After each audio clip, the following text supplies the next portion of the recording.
everybody keeps dumping their value into cryptocurrencies that the system doesn't control. That's a great way of destabilizing things for sure. But that's why you have the system trying to establish control. That's why you have China banning Bitcoin again for the 40th time or something, right? And you have different countries that are adopting Bitcoin en masse, which is fantastic too, right? So there's so much uncertainty moving forward because the technology that is adapting out of again our society, our younger minds that aren't focused on our ideas, or on our idea of ourselves so much as what can we do with this new technology.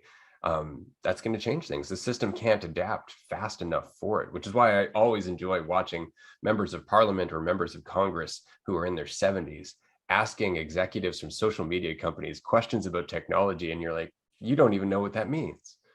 You're asking about something you don't even understand. And somebody wrote that for you to ask. And yet you're still in charge? How are you still in charge? Right?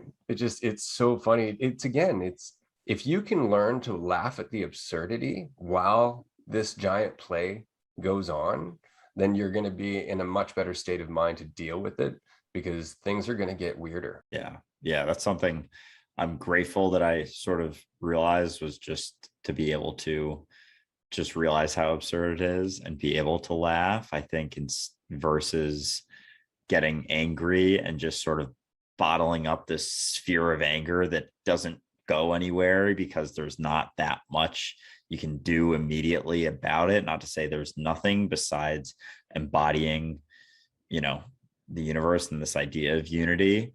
But yeah, I think, who is it? Albert Camus? Does he talk about the absurdity? I think I've seen some stuff. He may discuss just the absurdity of it all, and the realization of that can be actually extremely freeing as opposed to depressing.